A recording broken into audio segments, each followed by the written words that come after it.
Good morning, everyone. This is the Vermont House Committee on Fiscal and Economic Development. It's Wednesday, April 22nd, 2026, at 9:02 in the morning. So we are beginning our day. Our whole day is going to be spent talking about S313, which is a bill concerning career technical education. We have our legislative counsel with us, Beth. Morning, Beth. Thank you for joining us. Good morning, it's Beth St. James, Office of Legislative Counsel. Do you want to jump right in? Yes, Okay. new draft. Yes, I have draft 3.3 for you this morning. Changes from draft 2.1, which is the draft we last looked at when I was in here last week, are highlighted in yellow.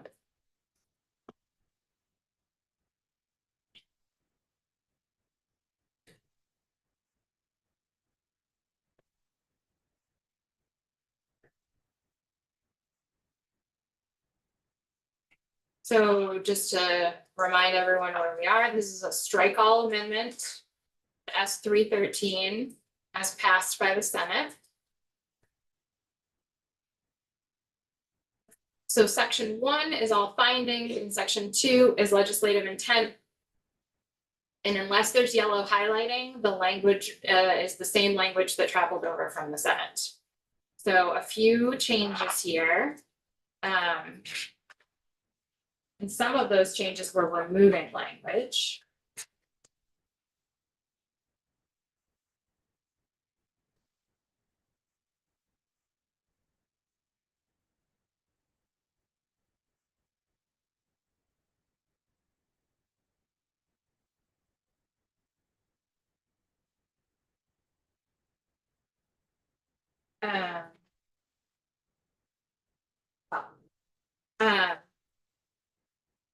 Do we want to dig into the substance of these changes or let them speak for themselves and the findings and the intent?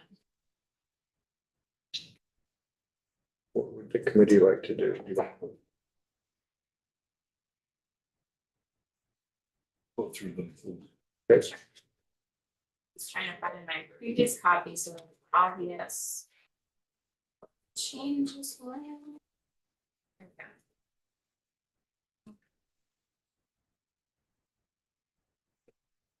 Let's do this.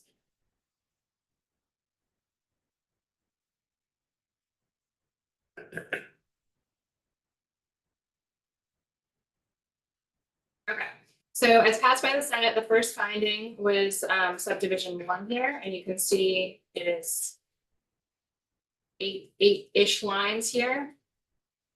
The proposed change in draft 3.3 is to keep about the first 3 lines. So Vermont has unmet workforce needs and skills gaps, while a growing percentage of the decreasing school-age population is not continuing on to further their education. So instead of not continuing on to higher education, the change is to further their education, and then everything after that period on line 9 has been removed.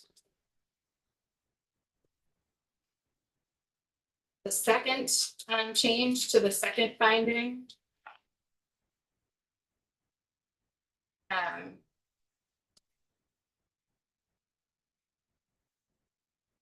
here. This whole entire subdivision 2 has been removed. Oh, nope, not. We've just changed the lead in language. To help reverse these trends, every student should graduate with a plan for what comes next after high school, whether that is continued education or training in military service or entering the workforce. As passed by the Senate, it was a thriving pre-K through grade 12 education system is one that prepares every student to graduate, prepared for what comes next, whether it is continued, etc. So the change really starts prior to for what comes next after high school. And then subdivision 3. Creating and maintaining a thriving education system requires intentional, coordinated, and equitable local, regional, and statewide programming from elementary through high school. We're changing that now to a growing body of research shows that the fulfillment of this vision requires the creation of a career navigation system that includes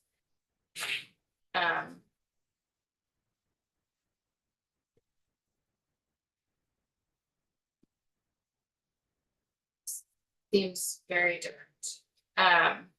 Intentional, coordinated, and equitable local regional. Say.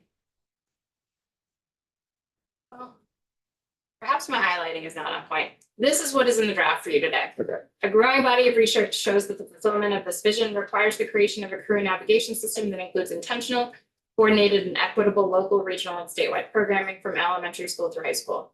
The system should ensure that students gain awareness of post-high school career and education opportunities through career exploration, personalized guidance, workspace learning, flexible pathways, etc. That second sentence there is the same as that last sentence in as passed by the Senate. And then no changes to subdivision 4 as passed by the Senate. Section 2 is legislative intent language. And so some small changes here. As passed by the Senate, subdivision 1A read, provide universal access to CTE, ensuring every student can participate in CTE programming, including pre-tech foundation courses by increasing access to CTE in middle school in the first 2 years of high school. And we've changed that to increasing exposure to and early awareness of CTE in middle school in the first 2 years of high school.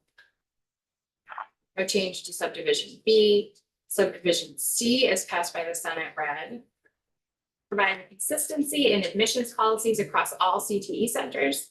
We've changed that to providing consistency in admissions policies while allowing for program-specific requirements related to readiness, sequencing, and safety.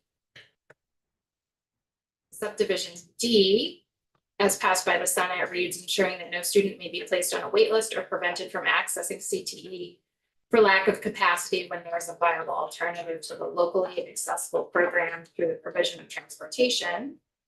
We've added ensuring that no student may be placed on a wait list or prevented from accessing CTE for lack of capacity where there is a viable alternative program that aligns with the student's intended program of study and meets program requirements, including sequencing and safety concerns, through the provision of transportation supported through a state level funding or coordination. No change to subdivision 2. Subdivision 2A is passed through the Senate. Is talking about flexible delivery models to deliver programs that sending high schools are in a hybrid format where appropriate to improve accessibility. We changed that to delivering programs that sending high schools are in a hybrid format where appropriate, provided that program quality, industry alignment, and access to necessary equipment and facilities are maintained. Then no further changes to the intent section. Section 3 is the rulemaking section. So previously in draft 2.1, we had the State Board of Education updating the CTE rules and coming to you before they go to LCAR. And we've kind of reverted back to some language that we saw traveling in, let's see, The committee, drafting the committee bill. the committee bill that we were working on at the very beginning of the session, which requires the Agency of Education in collaboration with VACTID and Superintendent's Association to submit a proposed draft rule to the state board. So they would start that work, submit the proposed draft rule to the state board. And then the state board would consider the agency's proposed draft rules and file proposed rules with LCAR on or before November 27th, 2026. I will just flag for you that I believe these dates need some attention. And then both the agency's proposed draft rule and the state board's submission to LCAR shall reflect updates to the CTE rules to address the following topics, which shall reflect the current career technical education system as it exists today. And then the list of what needs to be in those rule updates remains the same as draft 2.1.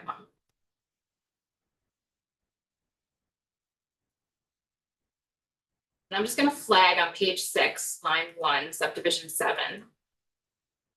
We're requiring the rules to include a clearly defined implementation, intervention, and escalation pathway when there are My understanding is that this is to address when there are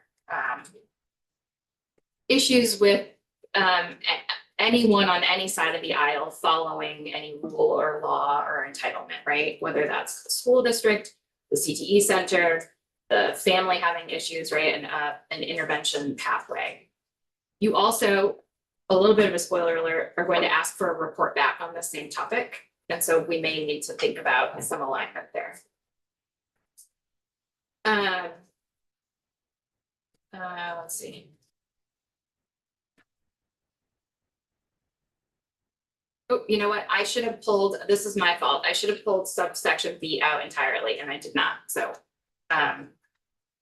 pay no attention to that language. To the man behind the screen. My apologies. Section 4. This is that change to the statute that requires the state board to adopt CTE rules, to require them to update those rules not less than every 5 years. So that hasn't changed. Should we add some language in there that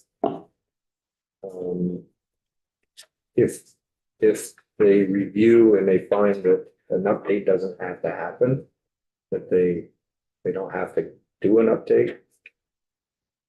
Sure, we could add like, the state board shall review and update as, review every 5 years and update as necessary. Yeah. Okay. They would, if it's not needed, you don't want them opening the rules up again. Absolutely. Section 5. So this used to be 4, but I wanted to keep the rule pieces together, so I just flip-flopped what is in each section number. Section 5, this is a report back to you all. And so now we were previously in draft 2.1 asking the agency to report back on 2 things. One is CTE educator requirements, licensing requirements. So that remains the same with a little bit of modification on line 15. So we want the AOE in collaboration with the standards board come back to you all next year with a report with recommendations for CTE educator endorsement requirements that will balance the need for increased access to CTE educators, industry expertise and experience, with the need for ensuring CTE educators are qualified to provide education in their specialty field without unintentionally creating additional barriers or complexity. I am not the one who has to do this work. So I welcome feedback on whether this is getting you what you want and also whether it's enough direction. And the recommendations should include both necessary statutory changes as well as any changes that would be necessary to the licensing rules. The second piece, and this is what I flagged higher up on what needs to be included in the rules, is you're asking for a pre-enforcement intervention pathway plan. And that hasn't changed at all what you're asking for in the report back. So for supporting an interpretation and implementation of the rules and law, providing early state mediation, documenting patterns of non-compliance or systemic barriers, and escalating unresolved or repeated issues for formal enforcement. I would suggest that it's one or the other as drafted. Yeah, it's might be kind of hard to pose a rule change without understanding what needs to be done for them. So we might want to pull that out of the rule, out of the suggestions that we had for rulemaking. Correct. That makes sense to everyone. Yeah, I think it's 2 issues, right? It's a problem now. And so how do we deal with it today? And also, what is the system that we need to set up for it to not be a problem going forward? And they might not have the same answer. Right? And so that's really I don't know that it makes sense to have both in the law, but I think that's why it's there twice, because I think we've been thinking about both of those things. I think if you put it in the rule, you're contemplating the Yeah. final Yeah. proposal, right? Yeah. And you can always change the rules, but as we've been over, that is a very involved process. So let's try taking it out of the rule piece. And then maybe we can think about if you want to add some clarity to the report back on the difference between the now issue and the forever solution, if you will. Yep. Okay. Thanks. And then the third request is new in this draft. So this is a request from AOE, a report back to you all. On updates to the Flexible Pathways Initiative created within the agency pursuant to 16 VSA 941 that alleviate statewide inconsistencies with how flexible pathways are accessed and how personalized learning plans are created, updated, and utilized, including the following.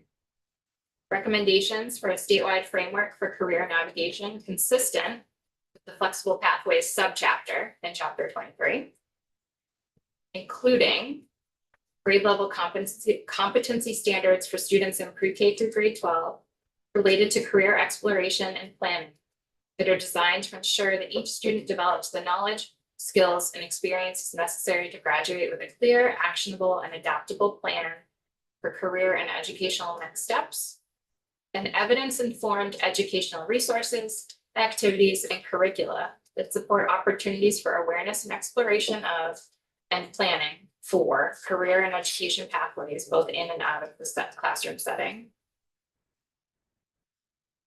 Recommendations for statewide professional development programming to help individuals within the public education system who have direct contact with students build role-specific knowledge and skills necessary to support students in developing post-high school career and education plans.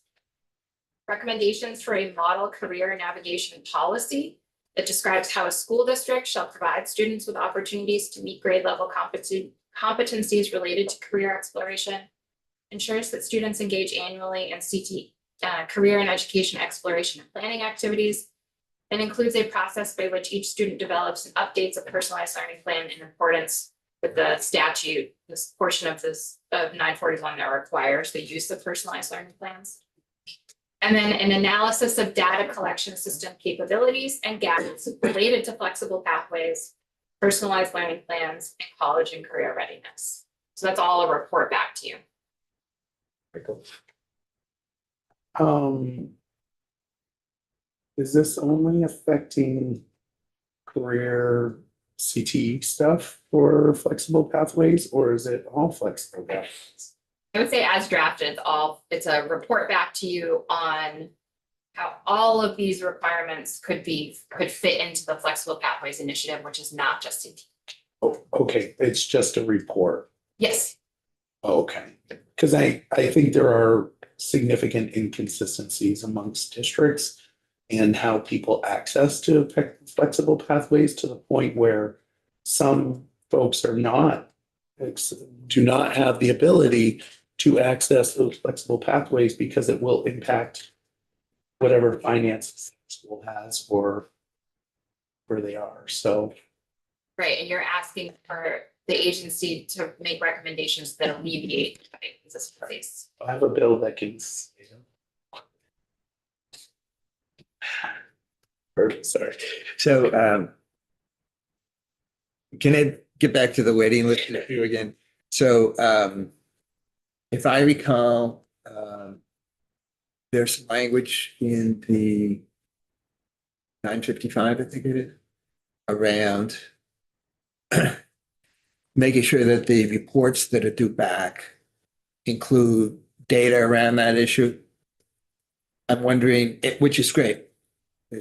I'm wondering if this is also an appropriate place to ask the agency to include their thinking about how to alleviate that issue.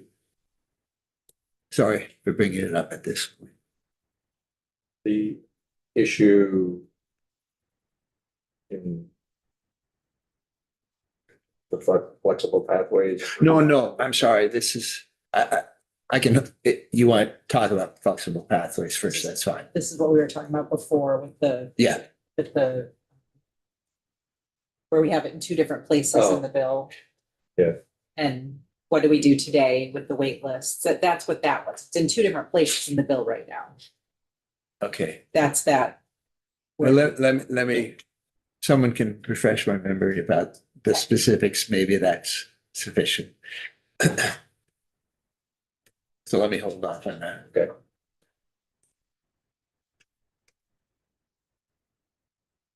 We want to keep going? There's other questions?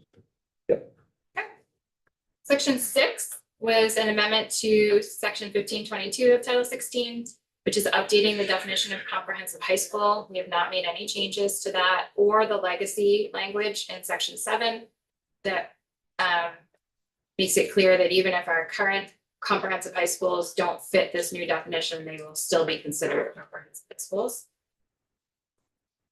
And then section 8. I know there was some discussion, I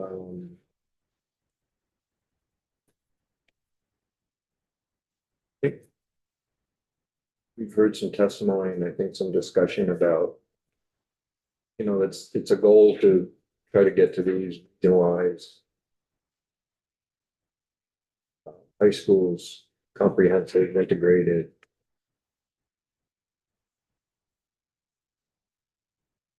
What is it?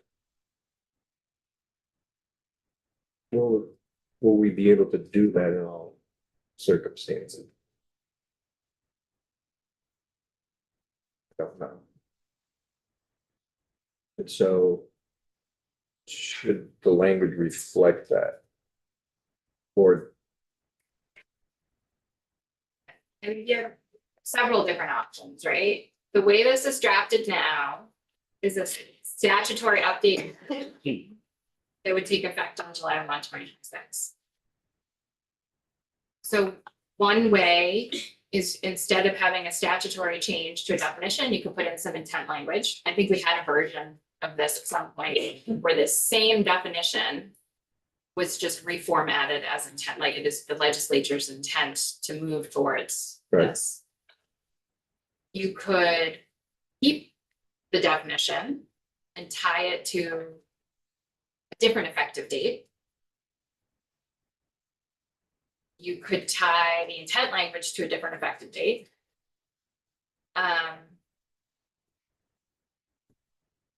That's what I'm thinking right now. I think it depends. I don't know if you change this definition.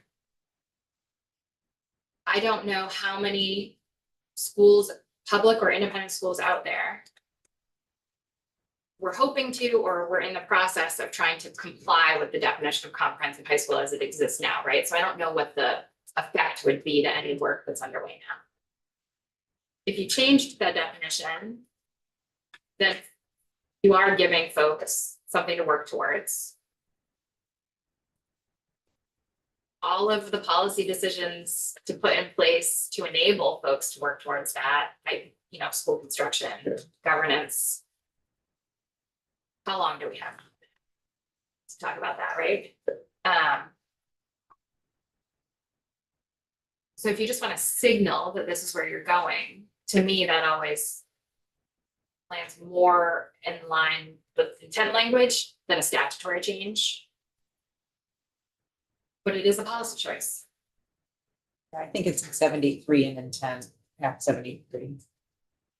Previously, like I think law firm last, I think that's where, and I think I've been struggling with this a lot, right? Like we're putting this in there, but it's not anchored to anything. There's no purpose yet for it, but we're all working in this general direction. And so I'm okay leaving it an intent until we have that's just my.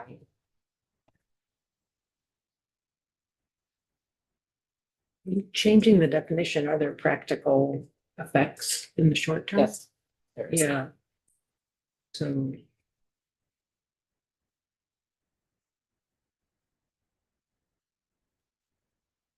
I think there's an expectation that there may be something coming, that pilot program or something that would get us, but it doesn't sound like.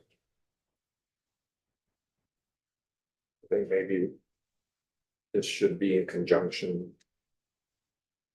Change of definition for comprehensive high school should be done at the same time that anything comes up for new construction needs to happen. I mean, I know a couple of instances now that there's going to be a need for new construction.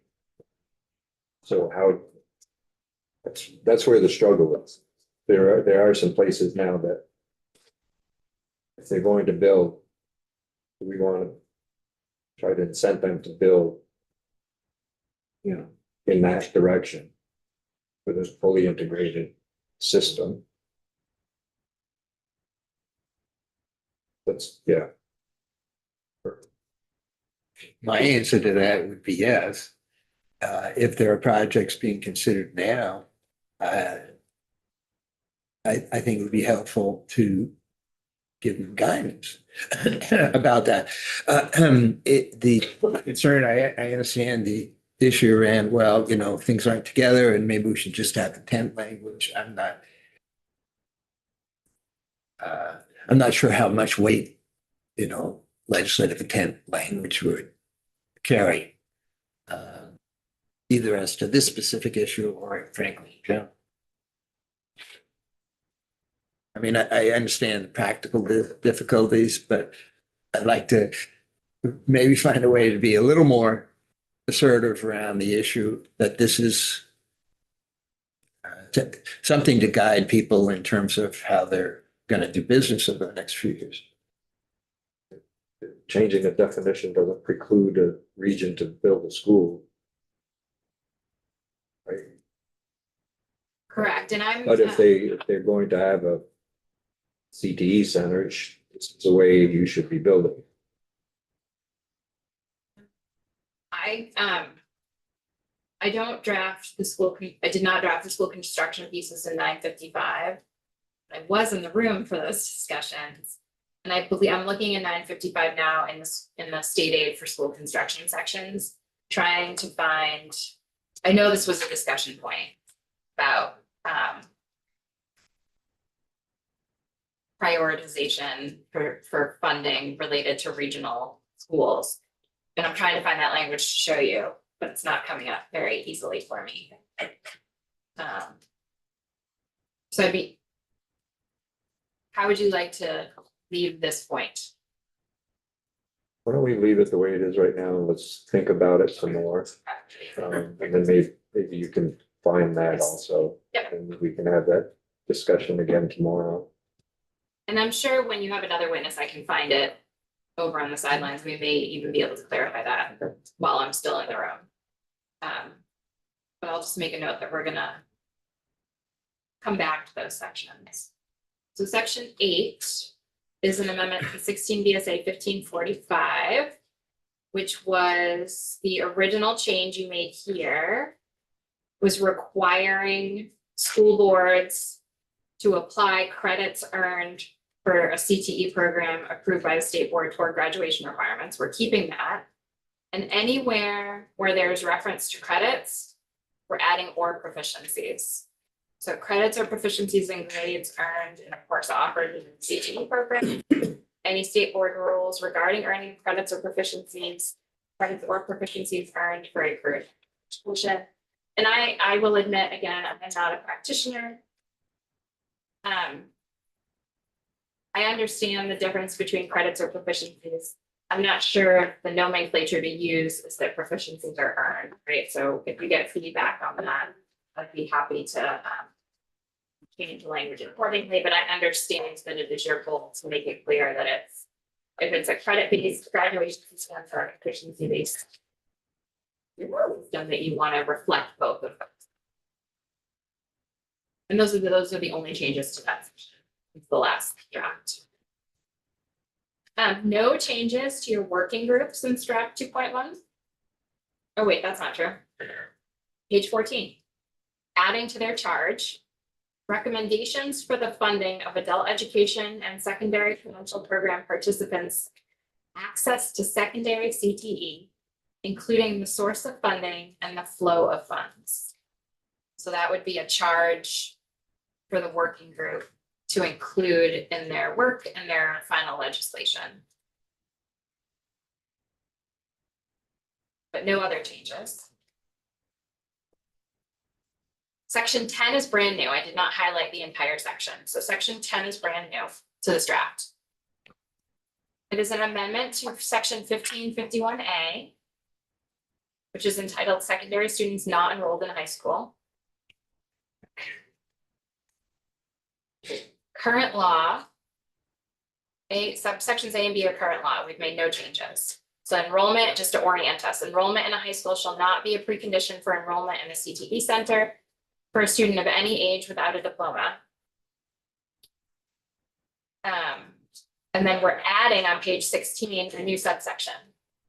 A Vermont resident participating in the adult education and secondary credential program pursuant to section 945 of this title shall be eligible to enroll in a CTE center pursuant to this section. And then section 11, this is essentially the topic that you have asked your working group to come back with some recommendations for funding on. Is adult education and secondary credential program participants access to secondary CTE. And so here we're putting in law that they do have access. And as a stopgap until you get those recommendations from your summer working group, there's language in here that allows the agency to request additional appropriations if it is determined that such funds are necessary to ensure compliance with lines 1 through 3. And then I've changed the effective date for this whole amendment or bill from July 1 to on passage, just in the hopes that there is a big difference between July 1 and passage, to give everyone some extra time. Questions for Beth? Thank you.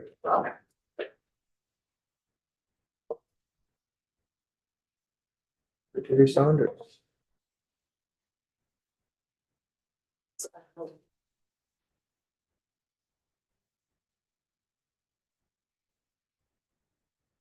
We can space for you. Good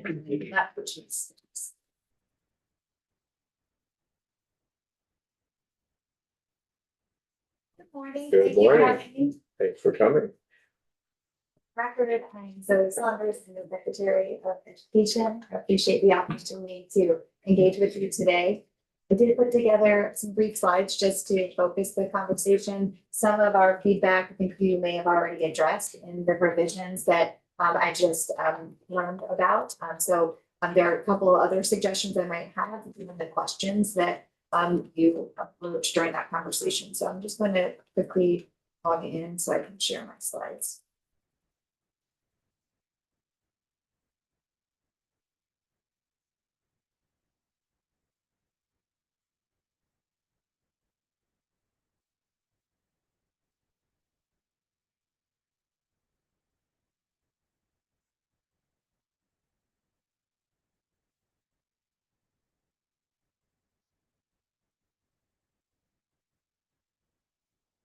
Fine, I don't want to delay you.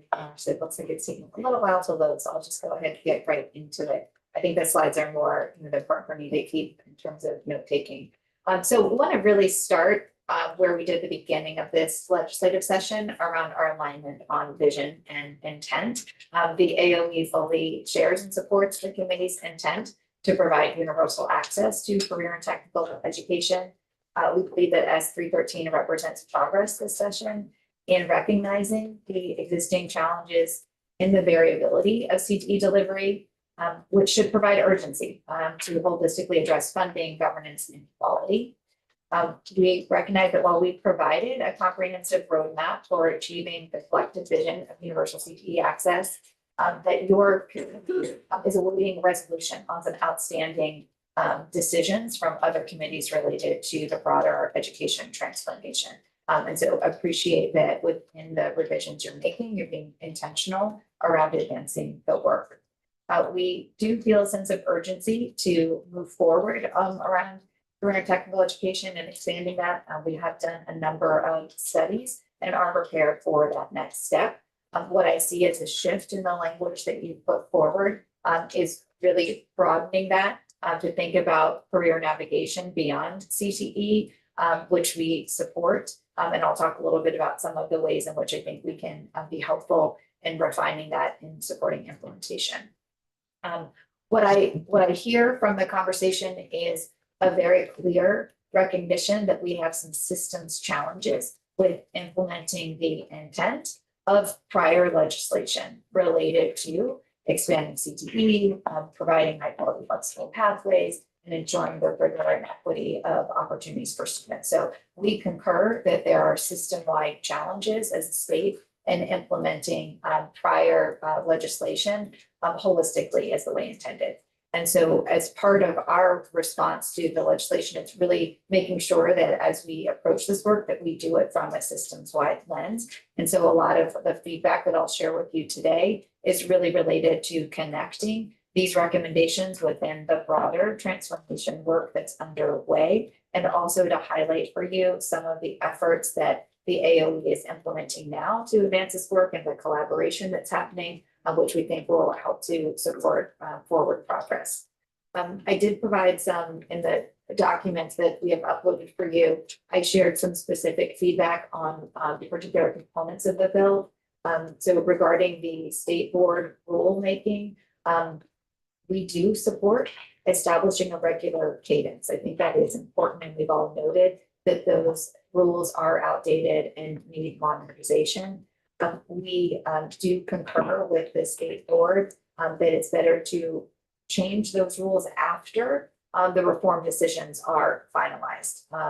And so it sounds like you've already made some recommendations too around the process for the rulemaking.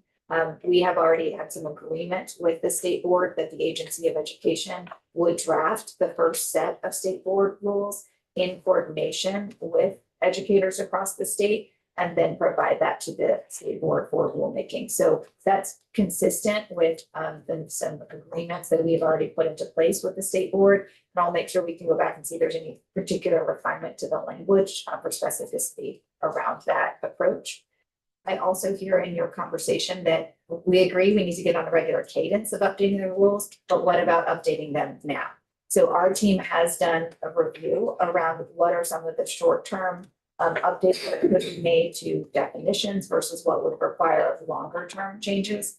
The short-term changes are largely related to updating definitions and don't represent a substantive change. So one thing I might suggest to address some of your concerns is that the AOE provide very specific guidance around those definitions and clarification on areas where we know that the rules need to be modernized.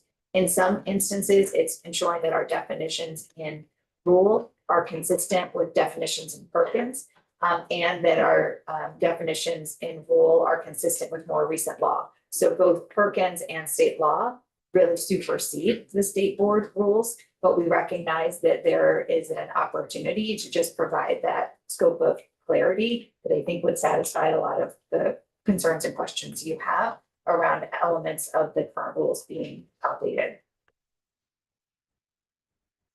Other areas that we wanted to talk through today would be around the recommendation for statewide career navigation.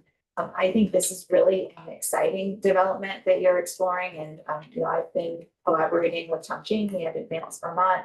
We see that there's a lot of opportunity to really approach this work comprehensively. So we do support some of the revisions that you've made since the first draft of this, because I think it's really important to sequence this work appropriately. And so we support providing a recommendation for a statewide framework.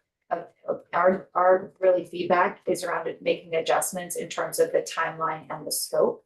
And I can provide very specific feedback within the next 24 hours around adjustments to the legislative language. But I think it's what we're really focusing on here is that there is a need for us to do this work in a coherent fashion. As I noted at the beginning, we recognize that there are system level issues in implementing a lot of prior reforms.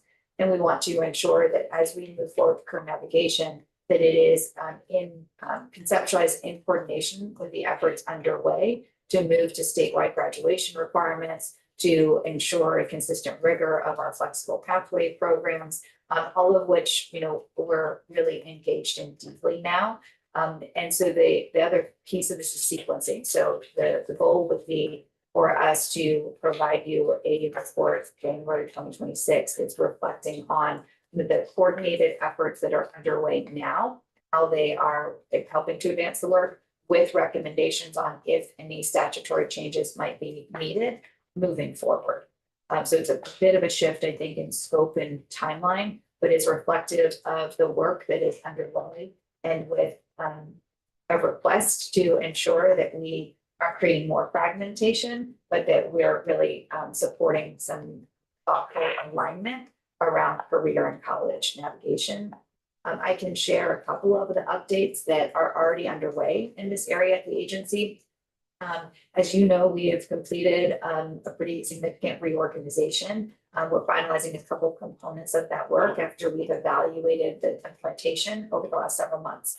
One of the areas that we're advancing is a elevated focus on college and career readiness. So we're creating a director level position for college and career readiness, which will oversee and support CTE, personalized learning plans, flexible pathways, AEL, to really have that coordinated and holistic approach to how we're thinking about college and career readiness. We also know that personalized learning plans are only implemented in about 50% of our middle and high schools. And for those that where they're implemented, they're done with various levels of meaning. And in many instances, they become a compliance checklist. So in recognition of that, when I see that, when you have that kind of implementation challenge, it does indicate that there's a system level issue, that there are some barriers we have to address. So in pursuit of addressing that, we assembled really a working group of educators across the state of Vermont. They completed a 5-part series to understand the current law of Act 77 and personalized learning plans, and to lift up for us what are some of the barriers and what are some of the success factors in order to do this well. We're leveraging the learning from that to organize a pilot, which we will actually go out to bid for in the next couple of weeks to support us with thinking about how to create that coherent strategy that's really expanding and reimagining personalized learning plans, very much in alignment with what is being described here as the career navigation, with the additional focus on the academic alignment and goal setting from pre-K to 12th grade. So I think that pilot will be really helpful. It also will involve, it'll be professional learning, coherent, curriculum and framework, along with some technology tools. So we're really seeing that as an opportunity to learn and leverage how we can scale and overcoming some of what the barriers have been and implementing the intent of many previous laws designed to do this very thing. So there's a question for you. Yeah, sorry, you could tell. I'm just curious, launching a pilot on laws that have been in place for 13 years, does that mean that there's no place in the state that's doing this well, that we can't use what is working well in the state already and expanding that? Yeah, so we engaged there was over 70 educators in the first part of this training, specifically to lift up those practices that are effective. What we're noticing overall as a state is that we have an implementation challenge and a fragmentation challenge. So when we look at the implementation of personalized learning plans, we have a missed opportunity to connect that also with multi-tiered systems of support and with other elements that we're expecting to be in our system to promote high quality teaching and learning. So a lot of what we're doing at the agency is we've diagnosed many of the laws that if we think are really the right laws to have in the books, but they haven't been implemented with coherence and with fidelity across the state. And so that's true with Act 173 that was focused around increasing Tier 1 instruction, through around Act 77. What we're seeing with Act 77 is that it's resulted in great variability across the state. And as you know, we have a finding from the U.S. Department of Education that we have uneven rigor with graduation requirements and with flexible pathways. So we are already under action plan with the U.S. Department of Education to course correct in that area. The Act 73's requirement to move to statewide graduation requirements is one component of that. Our recommendations for those requirements include a focus on strengthening flexible pathways. And we, in this pursuit, we have to evaluate the different levels of rigor that are being offered through those flexible pathway programs. That's an area that we must address and overcome. I think it was noted in the conversation today that there is different levels of expectation across the state. So we've already started that conversation with our field partners, and we'll be doing a more robust environmental scan over the next couple of weeks, but we can't have any flexible pathway being offered, demonstrating a lower expectation than our statewide graduation requirements. So that's by federal law that we're required to uphold. And that really does signal us to do this broader work in ensuring that we have a coherent framework that is establishing very consistent expectations, high expectations for the entire pre-K-12 system. One of the points that we would have in this study that we're going to report back to you is when we talk about career navigation and creating another framework, we want to make sure that that's really embedded in an overarching approach. So that we're thinking about that in relation to also strengthening our grade level content standards that have been approved by the state board, and adopting those, including the work around skill development within the content areas. So what we see as an opportunity over the next several months is to bring together all these pieces to really provide an overview to the legislature of the progress that we're making in this area. And then at that point to evaluate if there's additional changes that are needed. I would signal that, doing career navigation well does require resources and sustained focus and effort. And so when we put forward the original transformation proposal, we built in funding for more college and career counselors, and we built in funding for more specialized support for middle school teachers. And then, as you know, for this session, the Education Service Agency was designed to also support that. So I think we really have to be thoughtful around how to do this work in a way that's going to be meaningful and connected to the larger goals and efforts underway in the state. But we're really excited about this being the direction that you're headed. We just have some suggestions around the timeline and the scope. Did that answer your question? It didn't, but Maybe ask it again. it's, because I mean, we agree, right, that it's not being implemented consistently across the state, but the question was, are there places, right, the law's been in place for a long time, are there places in the state that are doing this well? And instead of piloting something that nobody else is doing, is there a program that's already being implemented in the state that can be broadened rather than starting from scratch? Right, so that was really, as. So doing we're the not research. starting from scratch. So that's the answer to that question. So part of the pilot project is building upon those practices that are working well. And so co-development of those user requirements and process improvements to really scale this work to be effective across the state, and to connect it to other work that we're doing around strengthening the quality of tier 1 instruction and multi-tier system support. So to answer your question, we aren't starting from scratch. And part one of this work was actually engaging educators across the state, and we had a really representative group regionally and demographically who were part of this effort, who have really helped to illustrate where PLPs are strong and are effective, along with identifying opportunities to elevate in connection with work we're doing in other parts of the system to strengthen academics. Thanks for that. Answer.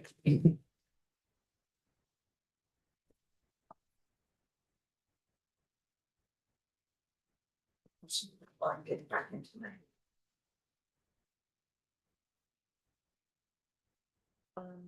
In terms of the in section 6, talked about the line substantive changes to statutory definitions. So this goes back to rulemaking. And making sure that if we're making substantive changes in rule, we need to have clarity around the direction in terms of the transformation specific to funding and governance. But again, we would offer to provide the clarification of the areas where there may be some ambiguity now in the current rules to make sure that they're matching up with the laws that supersede the existing rules on the books. In terms of section 8, you mentioned a need to support aligning credits and graduation requirements for CTE students. This work is something we also support and have identified as a need, and it is included as part of the statewide graduation requirements work. So we have provided our recommendations to the state board They have established a committee that is specifically focused on the graduation requirements and the class size minimums. And we would expect that those would be finalized by December of 2026. Again, that would align with our ability to report back to you some of the holistic work that's happening in this space to advance college and career navigation efforts. So on graduation requirements, mine is elsewhere, but sec 6 and 7 talks about comprehensive high school change in definition. What were your comments about that? So my comments are really more questions around what is trying to be achieved with the changes in definition for comprehensive high school. And what I heard from your discussion was ensuring that there is intentionality with respect to new construction, that there is a prioritization and a consideration for CTE in future building. And I wanted to confirm, is that the intent of reevaluating the language? Yes. Okay, so I would say that, you know, as Beth St. James indicated, I think it would make sense for that to be, I mean, you have a choice, but I think it would make sense for that to be in the intent language and then incorporated within the rulemaking that the Agency of Education was required to adhere to for the school construction aid. Because a lot of that would be related to school construction aid. I would also ask that our team have an opportunity to evaluate any funding implications for a change in definitions, and particularly related to Perkins. So that would just be an outstanding question that I would want to make sure that we clarify. The intent of prioritizing new construction to support current technical education is an intent that we support. Yeah, I understand. You know, I for one would, intent is great, but it's not always actionable. And I understand that we hope there will be a school construction program at some point. I don't know what the gap in time is going to be for that. I don't think any of us know. And what I'm interested in is trying to establish some policy about what we're trying to get at here. And I think the key to me is integrating CTE into the regular secondary education program. And I think we're trying to think about applicability, you know, what if something's already in the pipeline, we don't set that. But I'm trying, do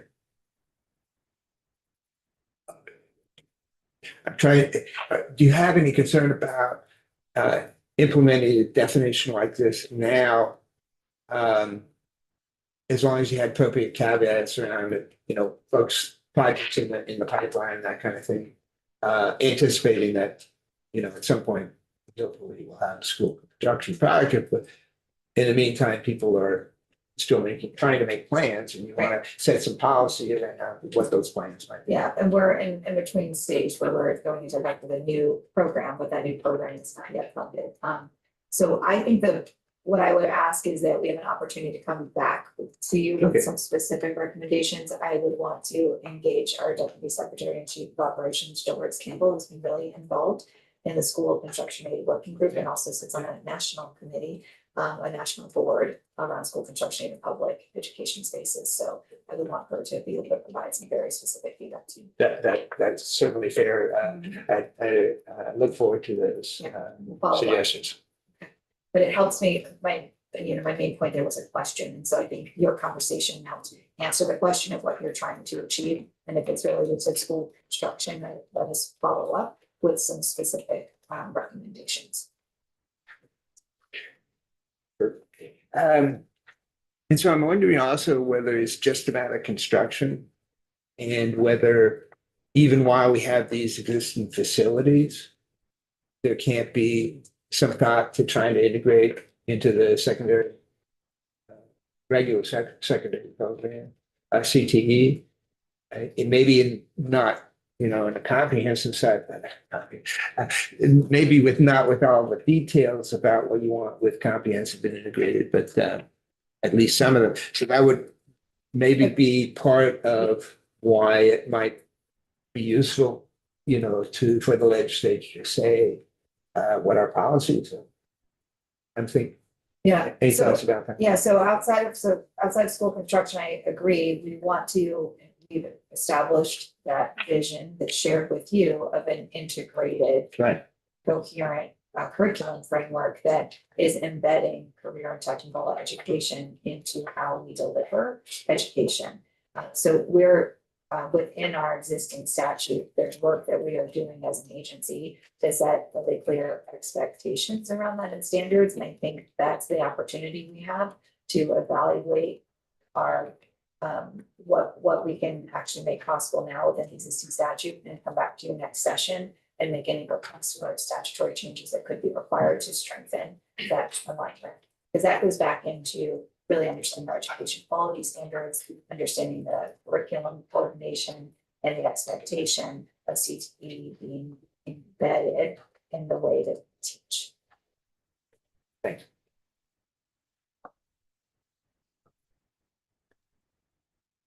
I think on section 8, that Can you just go over that one more? Yeah. Thank you. Section 8. the aligning credits with recreational Yeah. requirements. This is work that we have noted is a current problem and is what we're addressing through the statewide graduation requirements. So part of the challenge now is given that the graduation requirements are locally derived, there's a lot of latitude in how districts will determine which credits apply and which do not. And it's created a challenge, as you know, we've heard from both superintendents and CTE directors on that. So as we move to a statewide graduation requirements, there will be clarity around how those credits need to be counted. And part of our work, right, with the US Department of Education is that as a state, we need to have clarity around how we are defining those credits. And so we're not conceptualizing credits as the traditional part of the unit of seat time. We're establishing credits as demonstrating learning around the standards that have been adopted.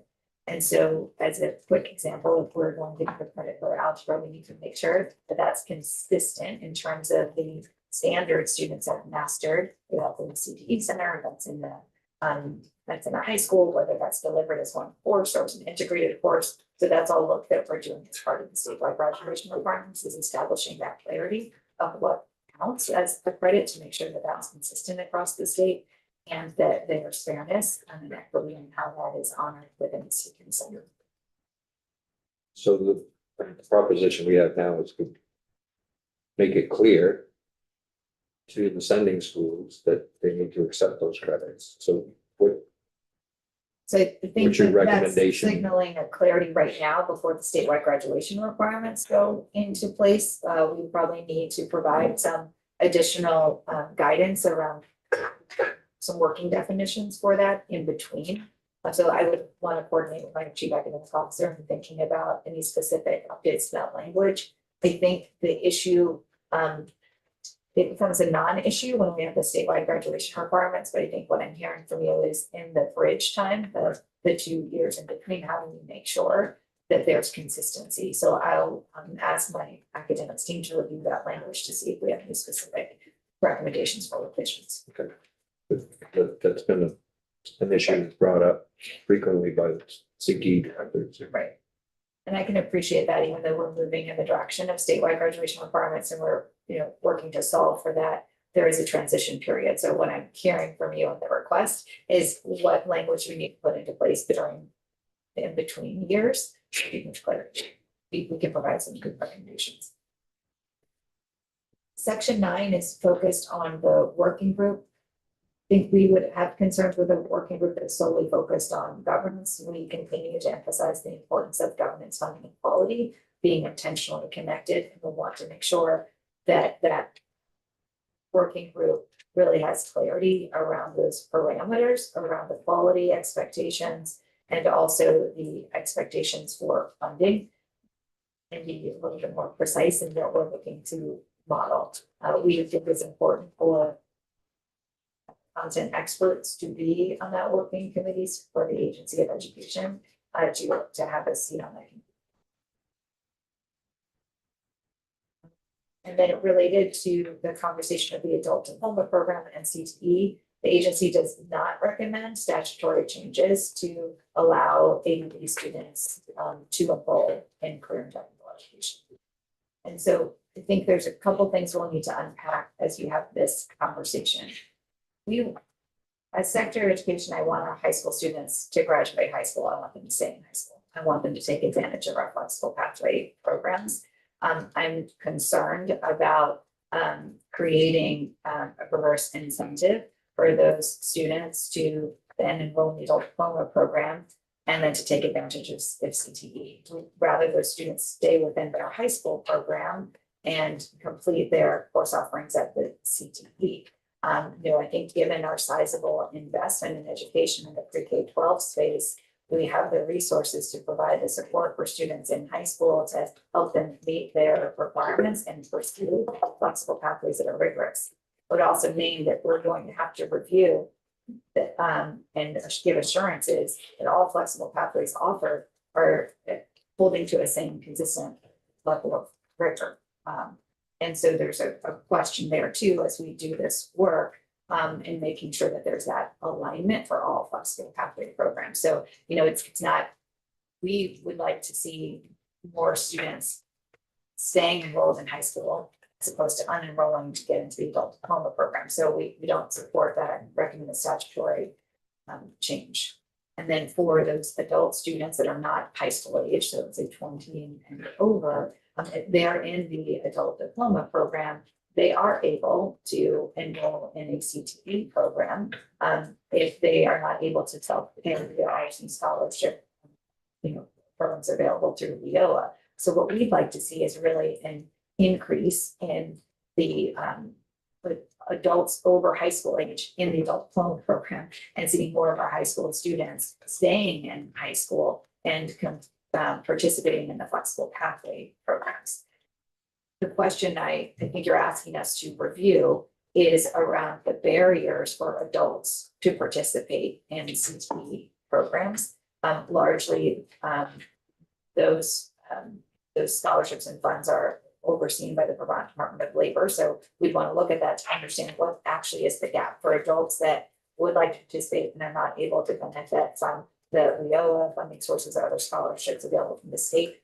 I think we need to have a better understanding of what that gap is and see that you put that into some of the language of the review in our study, which we would want to report with Vermont Department of Labor.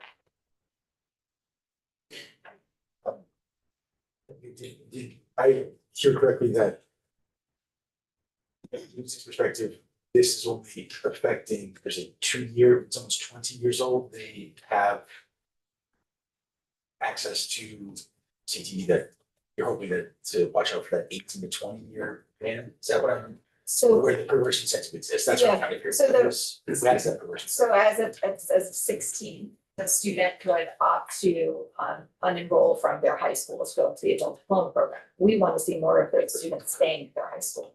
And in terms of the age, there are some flexibilities too, especially if the students are on an AP and might go beyond that year period.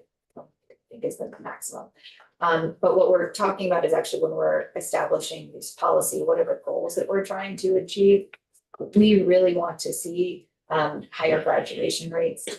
We are students staying in high school and taking advantage of flexible pathways. And then we would like to see our adults taking advantage of the adult diploma program to upskill, right? And so we think what we're trying to do is bifurcate that conversation. And I think the statute is addressing specifically those high school students like 16 to 20, let's say, that would be unenrolling from their high school to do adult. Is there problematic implications? Are there problematic implications for those lower, imagine lower high school graduation rates? If the scenario you articulated would come to pass, would that create concerns? At any level we're looking at for months. Right. So just to make a note, when the students do enroll in the adult diploma program, they do get a diploma from that high school of residents if that high school participates in the adult diploma program. Yes. So what we're suggesting is that as we review the level of rigor for all flexible pathways, we really need to think about the role of the adult diploma program as a flexible pathway option. Tony? I'm just curious about this 16.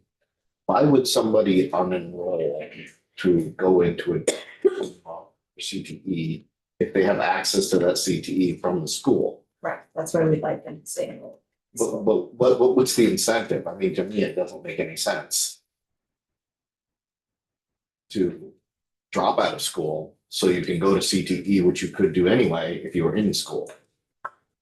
There is also in law now, as a student that is not enrolled in high school and is not enrolled in the adult diploma program can attend a CTE center, and that the district of residence would pay for that. But that student would not benefit from the advantage of earning a high school diploma through completing courses at this.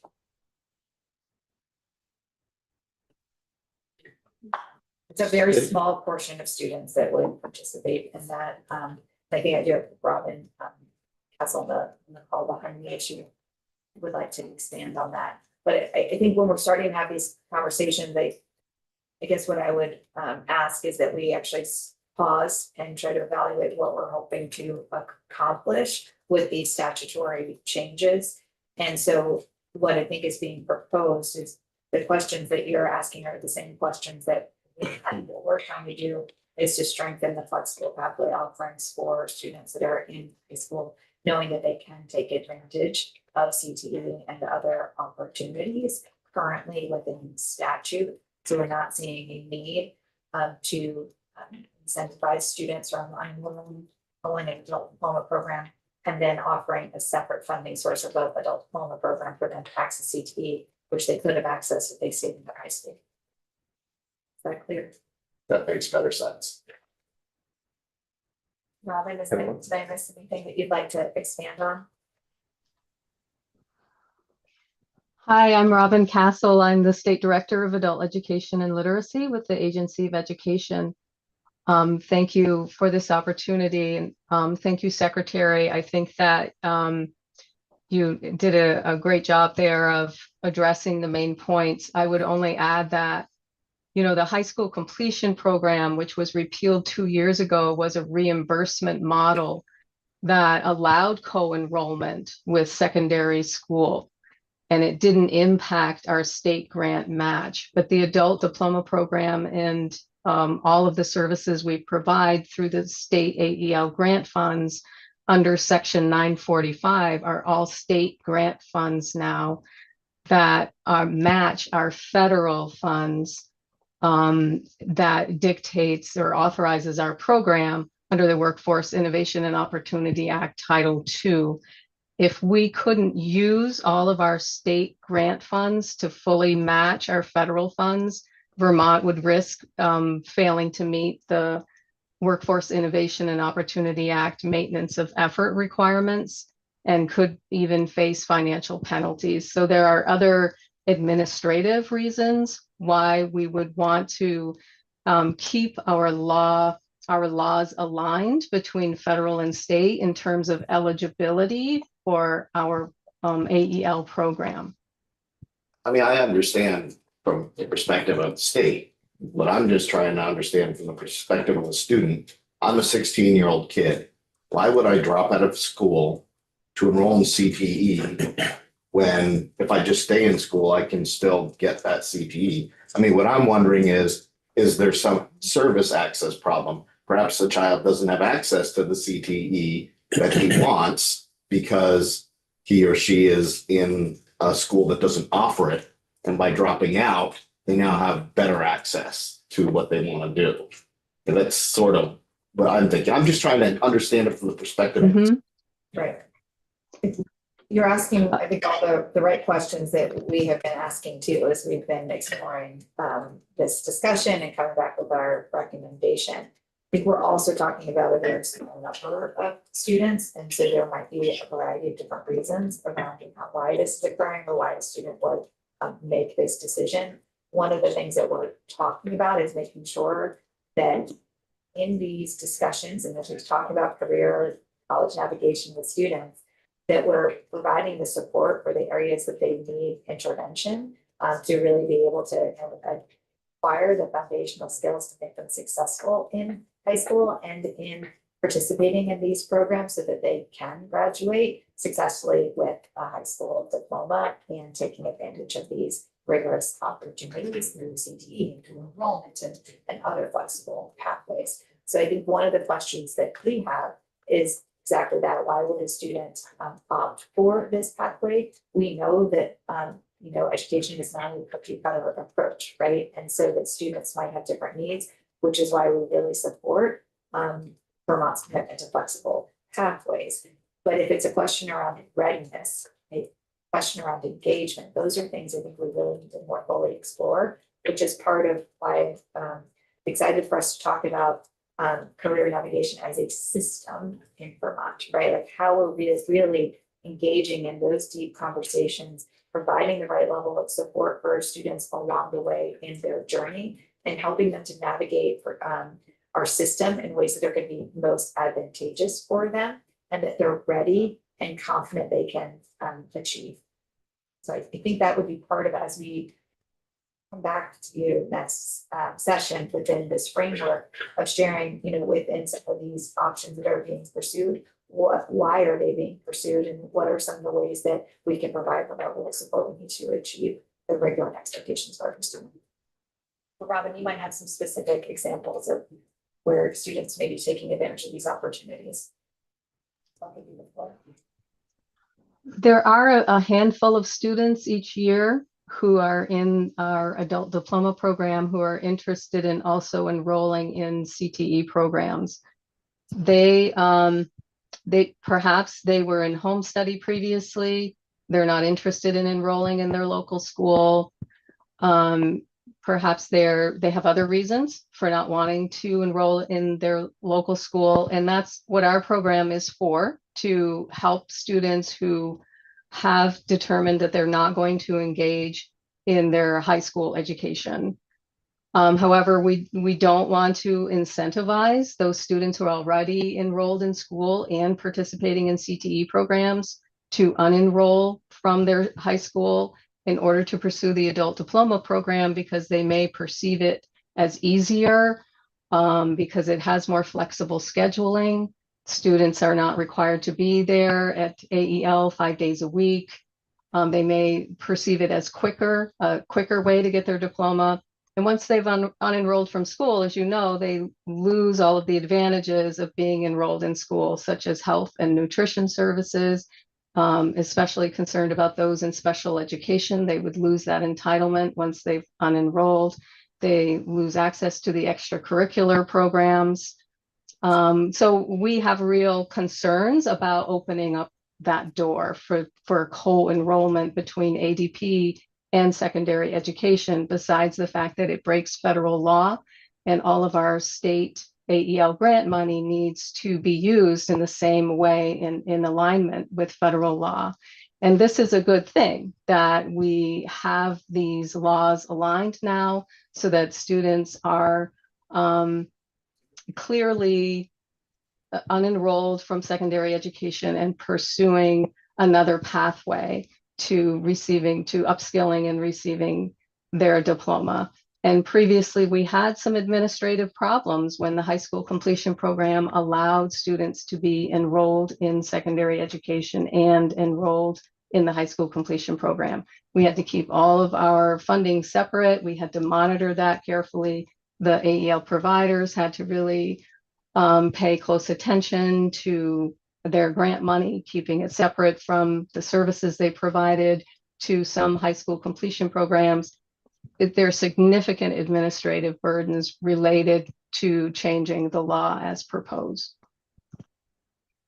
And the only other thing I would just reinforce is this is an area where we're already under corrective action for the US Department of Education. So we are in conversations with them right now around developing a plan to ensure that there's the same consistent rigor and expectations for achieving a high school diploma in Vermont, and that includes evaluating all programs that are offered through our flexible pathways, of which adult diploma is one. So I wouldn't suggest that we make statutory changes as we're in the process right now of correcting a deficiency that we have that has already been identified by the US Department of Education. And then we can come back and report if anything further changes might be needed next session. Perfect. So breaking federal law, that's an issue. We don't like to do that. What's that? Yeah, we don't like to do that. No, we don't like to do that. I'd be interested in knowing the context for that and why this particular provision. I mean, maybe it breaks. I'd be interested in learning more about the substance of the federal law or regulation, how that dovetails with this, proposed amendment. But going back to the issue about why would someone not want to stay in high school and be able to, I just remember when my boys were growing up, and they were kind of okay, but a lot of their friends were just really, they were pretty alienated from high school. And their emotions are, right on their sleeve. And some of them dropped out of high school without, really thinking about the incentives and disincentives kind of thing. Right. And I can imagine, I'm sort of thinking about this concept as being for those social students and trying to get them back into education and a career track. That would be a positive. I also don't understand I understand all the good things about high school, but I don't fully understand, because I thought that CTE was being designed to offer, a really good education. So I don't, any thoughts about that? I think Vermont has already taken steps to reimagine the high school experience, and that's reflected in Act 77 and the flexible pathway prioritization. What the particular statutory change here is whether students that are unenrolled and taking advantage of the adult diploma program can also access the CTE program. Right.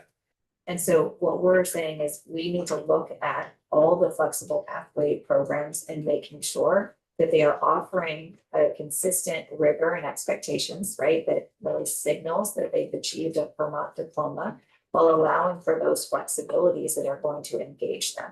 So we are very supportive of flexible pathways. And part of the work that we're doing is strengthening that so that in effect, we are able to give those opportunities for students to engage differently, right?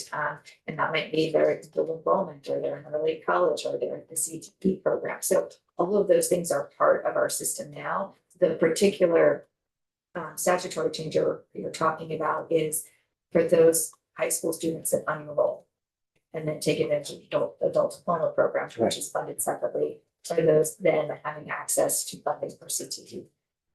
That's the question. That's it. Yeah. I would sort of further stay on this a little bit. We had taken testimony previously from Richard Adult Education and Learning, and then one of the things that came up in the testimony, I want to see if this seems like the same issue to you as well, was that the issue is that Bailey staff are interpreting the tuition being paid by the district as enrollment in the school. And there's a disagreement about that interpretation. Would you agree that that is an issue, or that is in fact how the agency is interpreting? I think the interpretation is related to eligibility. So Robin, I'll let you expand on that. Sure. The difference is that the high school completion program did allow, as a reimbursement program, not a grant program, students to be co-enrolled in secondary education, which is what CTE programs are. They're schools, right? they don't issue diplomas, but they're schools providing secondary education. That was allowed under the high school completion program. Under the adult diploma program, which is state grant program, which follows all of the federal laws, the CTE program is as a secondary program. Any student enrolled in it is ineligible to participate in the AEL program overall and also the adult diploma program. Does that help? Just think I'm getting a sense of where there are federal elements that are sort of overlain with some state activities, that there's a little bit of a tension, and we're sort of trying to keep two things in mind at the same time. I think that's what I'm sort of understanding, that there's elements of this that require federal funding and therefore require federal compliance. That there's, I guess, whether it did strike me as interesting that they should be taking that of these as schools and not as centers, but rather these are schools and are best viewed that. I think seems like an important distinction. Right. But that may be part of the misunderstanding, is that we all need to understand that CTE centers are providing secondary education. They are secondary schools. They fit that definition. I think the other piece, right, that we're really talking about here is we want all students to be able to participate in flexible pathways that are engaging and meaningful to them. And when we look at participation in dual enrollment, in early college, in CTE, we recognize that many of our students aren't able to enroll in those programs because they're not academically ready to enroll in those programs.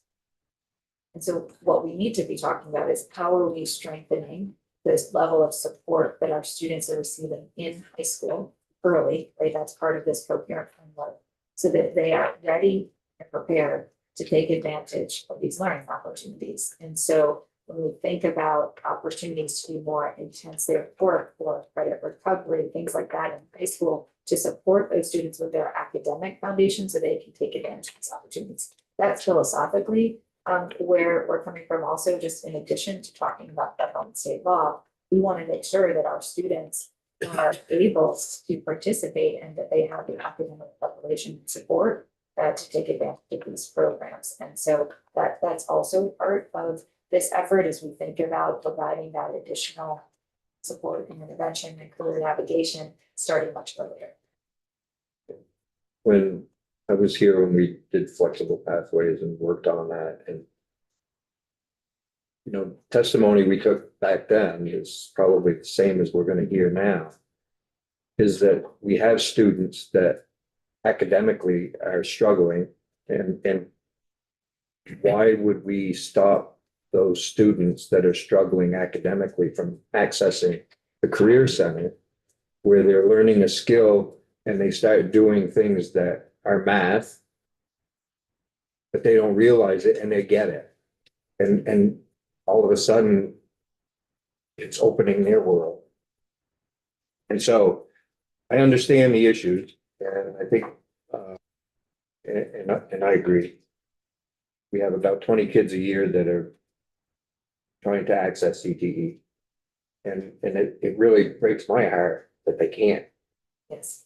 So But how do we make sure that we can keep them in school through flexible pathways so they can access the Career Center, even though they're struggling academically? Because those are the kids that wind up in our facilities eventually, because they haven't been able to learn. And so I think that's where we want to go. I would rather not see a 16, 17, 18, or 19-year-old trying to get an alternative degree. I'd rather see them stay in high school. But for some of them, they just don't see that path. And I think we're failing our kids because we're not applying flexible pathway the way it was meant to be done. And I feel that the same way. I can kind of sense the emotion in that as you're reflecting on the challenge, and we feel that deeply as well. And we want to make sure that our students are getting the academic support that they need to take advantage of these opportunities. And, thinking about the whole system, we know that the relevance of learning is really important, and it's going to spark interest in kids and build confidence in content areas that they didn't feel like they could be successful, right? So that's part of this overall effort as we think about the coherence of the system. But then to your point on now, how are we supporting our students now? I think that's a key part of what we're looking at when we're really supporting with increasing the quality of our general instruction, tier one instruction, making sure that we have multi-tiered systems of support in place. That's a lot of what Act 173 was designed to do back in 2018, and we're saying the same thing. We've had an implementation challenge.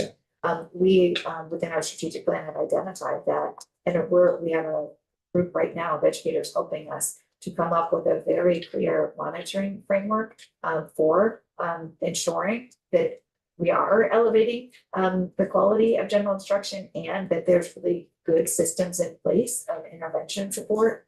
We will also be rolling out as an agency very clear recommendations around high quality instructional material, curricula, along with the evidence-based professional learning that we know is really important that our teachers would benefit from. So I think some of those things that are coming out more in the short term are also going to help so that we can make sure that our teachers are getting the support that they need, that we have access to those materials that are going to be really helpful, both for intervention, but also for increasing the quality of the general instruction that students are benefiting from.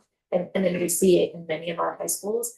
There's additional academic supports that are being put into place just for this very reason. We're doing boot camps right now on scheduling some of this around being able to provide the right level of support. Actually goes down to some of the nuts and bolts of how do you create your school schedule to meet the needs of students. So we recognize that that's one part of an implementation gap, and have already started those trainings this spring.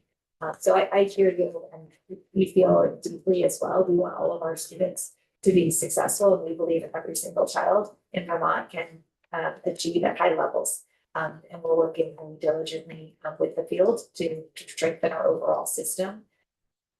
And I think doing this work, what I appreciate about where our conversation is headed is really thinking about the overall coherence of the system. And so we have a lot of these pieces that we're putting into place. But I think that the legislature would benefit from understanding how all of those connecting points are coming together. And then to be clear-eyed around where there may need to be some statutory changes. I just have some concern about adding statutory changes on top of the system that we already know have significant implementation challenges and is fragmented. That's the concern. I think what we did 2018 without recognizing the supports that we needed to give to the high school. All of the work that we've contemplated over the last, 15 years is really seismic change and how we're dealing with education. And there hasn't always been the state level support and resources to guide the effort, right? A lot of that has been put onto local districts to figure out on their own without the resources that plug to help fund the literacy initiative. Because that's another example of a big statewide initiative that doesn't come with significant funding to support. Same question around the career navigation, right? This is all work that's resetting our policy framework to show the integration. But to do it really well, we're going to have to think about resources, and we're going to have to think about the sustainability of that, both with hiring career navigators, having the training, really adopting the curriculum. All of that is going to be part of the effort. And I want to make sure that we're not putting forward any future unfunded mandates, that we're doing this in a way that's really comprehensive and aligned to what we've already agreed are important priorities for us. Emily? Yeah, I guess something that I'm really struggling with is this idea that and I understand that this is totally a conversation about federal funding and definitions, but if a student is unenrolled from their district, but they are in the adult component, how is that not an educational program? How are they not technically an enrolled student, even though it's a different program? They are technically unenrolled from their high school and enrolled in a separate program. in order to confer a degree, the high school has to be a participating member of the program. So it's not a state issue. So it's not, so the diploma that they receive would be, it's the, So instead of earning a GED, yeah, they would earn a high school diploma from the high school that participates in the ATP program.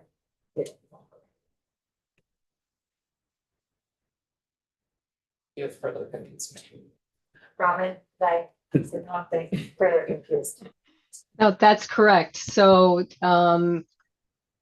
it is optional for high schools to participate in the adult diploma program, and we currently have 48 high schools who've signed on. And as the students are receiving their services through the graduation agreement between the high school and the AEL provider and the student that is developed, the student is unenrolled from that high school. So the student does not have access to the entitlements of being enrolled in a high school. And then what happens is on the day of graduation, when the student has finished their program, the student gets enrolled for one day so that the school can confer a diploma to them. So I think candidly, as we're moving towards statewide graduation requirements and we're making some other shifts to our system, I think we need to ask about the relevance of an adult diploma program as a flexible pathway. I mean, I guess I don't see the program itself as being irrelevant.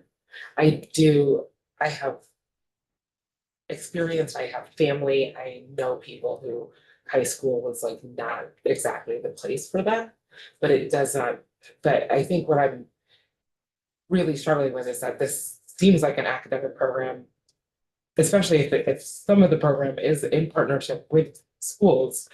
I'm like, what is it? It seems to hinge on unenrolling and enrolling students.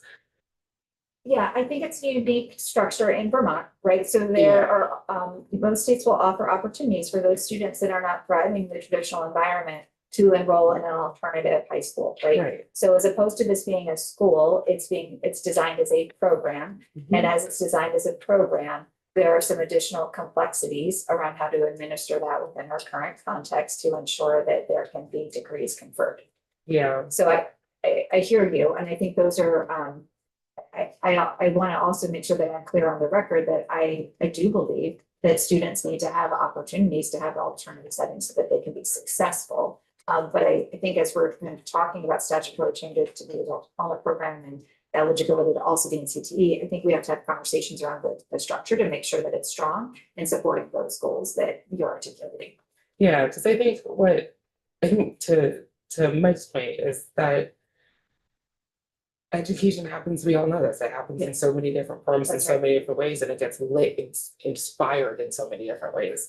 And I think for students that are struggling with just sort of like, in classroom education and not having that hands-on learning experience, CTE becomes this invaluable place for them to get engaged. And I think there's this kind of toggling between treating CTE as a privilege and treating it as something that's fundamental. Right.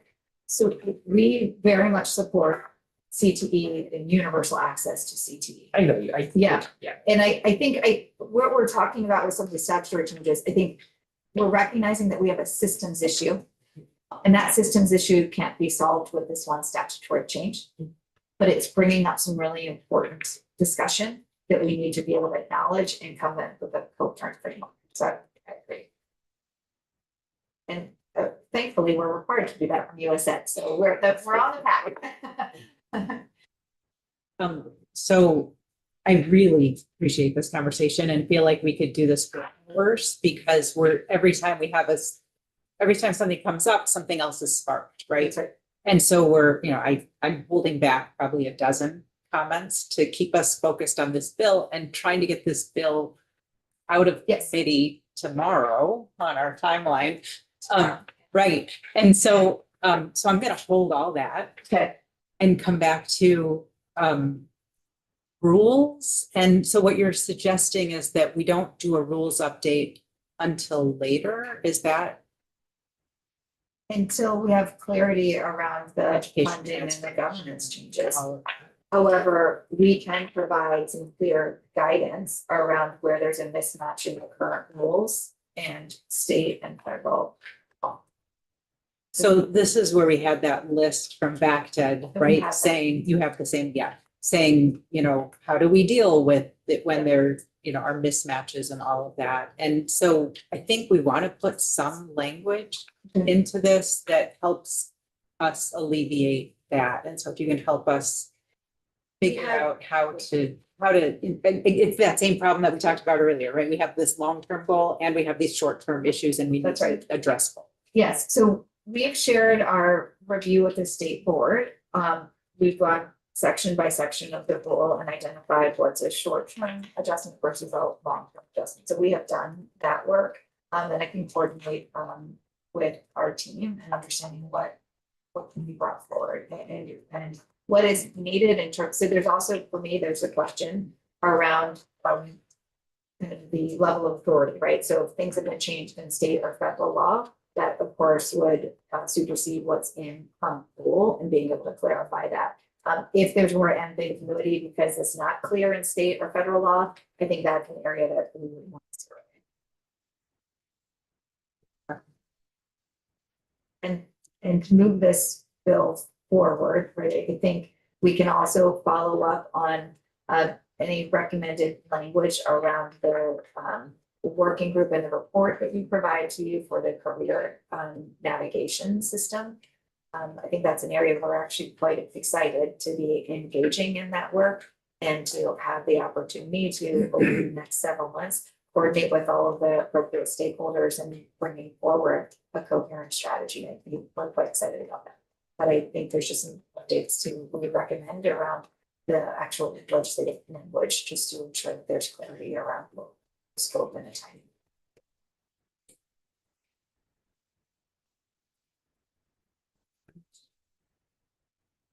So later today for, What I'm hearing.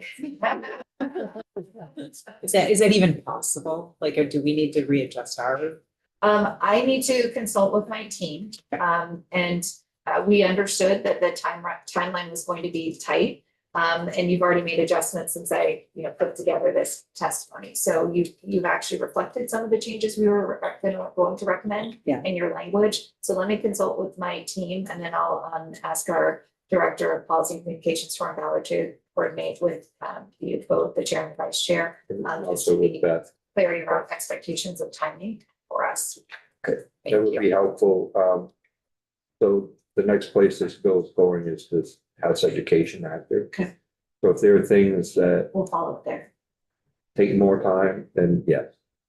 You can follow up with the House Education Committee as well. I just really want to thank this committee. It really has been a joy and a pleasure to participate in the conversations with this committee over the last two sessions. There's clearly just a genuine interest and belief in doing this work, and we share that commitment. And I do feel every time we are able to have this dialogue, we're enriching the approach. So I do appreciate it. Of course, we all want to move faster, right? So just applaud for moving faster, but do really appreciate the level of engagement. I'm very productive. So.